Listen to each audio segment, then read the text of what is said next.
Congratulations, you pulled in comps from LandWatch, Lands of America, Zillow, wherever you wanted to get them from.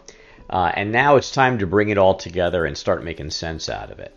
So this is the Comp Data tab in PriceBoss 2.0. So what we're going to do, the first thing we want to do is we want to pull all those comps from all the other collector tabs into this particular tab called Comp Data. I recommend that you have something in that sub-county data column, used to be called the subdivision column, have something in there for all of the properties in the collector tabs before you import the comps into this tab. That way, when it comes together, we'll be able to sort them all in by subdivision. You also want to make them all look the same. So if you've got one, that says a town name, for example, let's say it's Crossville, and it has a capital C and then small letters, and then another one has all caps. You want them to all look the same. Otherwise, when you bring them in here, it's going to look like two different subdivisions or sub-county areas. All right, so assuming we've got this all set, I'm going to hit import comps. And that's all you got to do. That's going to bring them all in.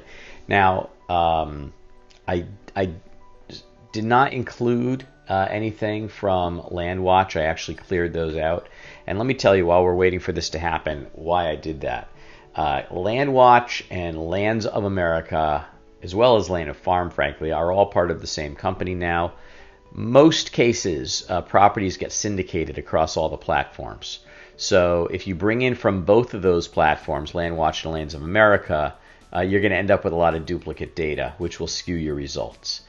Lands of America is a better website for scraping, so I typically use Lands of America and Zillow as my primary sources when I'm doing this. If I can get Redfin data, I'll get Redfin data, I'll download it, and I'll put it into the Custom Comps tab.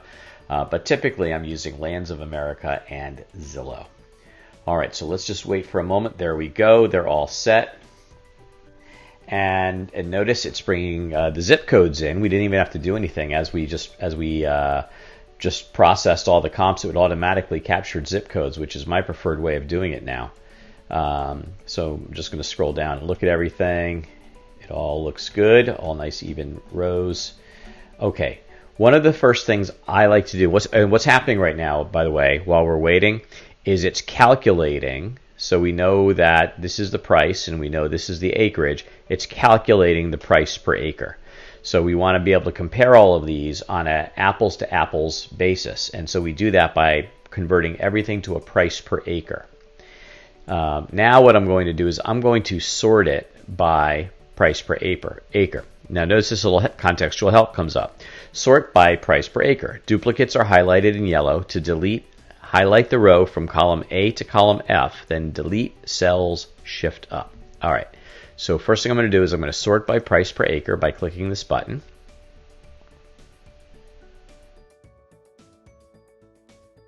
This is also good for removing outliers. All right, so some of these have sense, some of them don't, but they're still in the right order. Okay, so it's going to update all this in a moment to get rid of all this yellow, so that only if there are duplicates will it be highlighted in yellow. And I can just look down here. This may or may not show up as a duplicate. It shouldn't, but it might. They're very close, but they do look like they're different properties. There we go. So it's starting to figure out where the dupes are.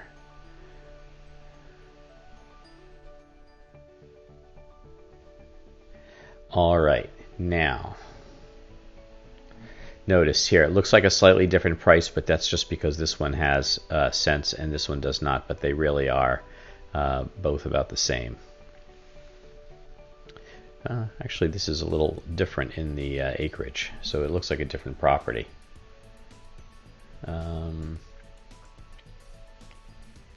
This one looks like a dupe.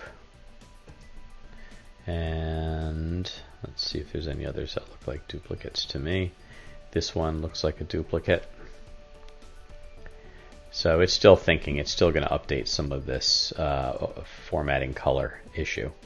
But this will give you a pretty good eye to quickly get close to where the duplicates are. All right, looks like we've got a duplicate potentially right there, although this probably is not a duplicate because it's showing me two different zip codes, so I think I might just keep those. The reason I don't automatically remove the duplicates is because of exactly this. This is a perfect example. These are different zip codes, which means these are most likely different properties.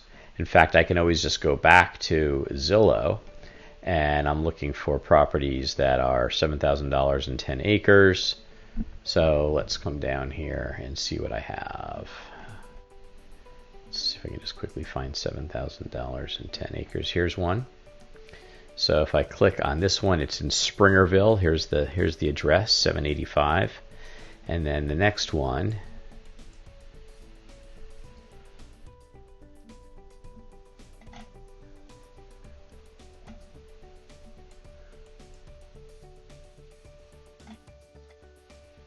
there we go, these two right here. Well, these two do look like duplicates. So I've got two for 7,000, both saying show low, both saying 85901. So let's go back to comp data and see if that's what we see here. Ah, there it is, right there. Okay. So I've got this one and this one. These are actually the two duplicates. You can see that here. So if I see a duplicate and I want to remove it, what I'm going to do is I'm going to start over in column A, and I'm just going to hold down the left button on my mouse and bring it over to column F. I'm going to right click. I'm going to say delete cells, shift up. You don't want to delete column G because that's actually an automatically calculated column. It's based upon, it's doing the price divided by the acres. So you just need the source data, which is right here, which is A through F. So I'm going to delete that. It's going to update, it's going to get rid of that row, and then it's going to recalculate all of the price per acres to make sure they're appropriate. Notice how it changed the price per acre of the for sale property, but it did not change the price of the sold property. And that makes sense because the sold is an actual comp and the for sale is an estimate of what the comp will be. So now we're assuming that it's going to be 30% of the asking price instead of 20% of the asking price. All right, I'm going to set this back before we go to the next step. All right, while that is working, I'm going to come back up here to the top, and you'll see here is a list of all of the unique zip codes or sub-county areas, however you want to put it. So it tells you what all the unique ones are and how many comps you've got in each one of them. And that will help you determine whether you've got enough comps. You might say, well, I need more from 85927. One is not enough. Same thing from 86936. I need more comps. But this will give you a list of what they all are. Notice up here it says that your median price per acre of all your comps is $523.25. Some people like to just delete the top half of the comps before they do their analysis.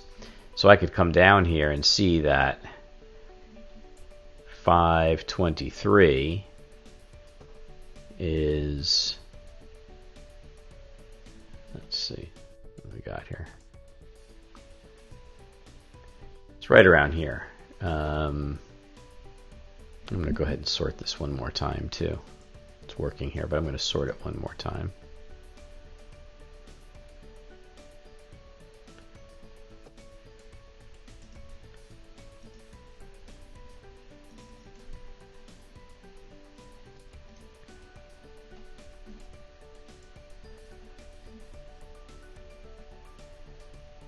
There we go. So 523 right here is where the median is.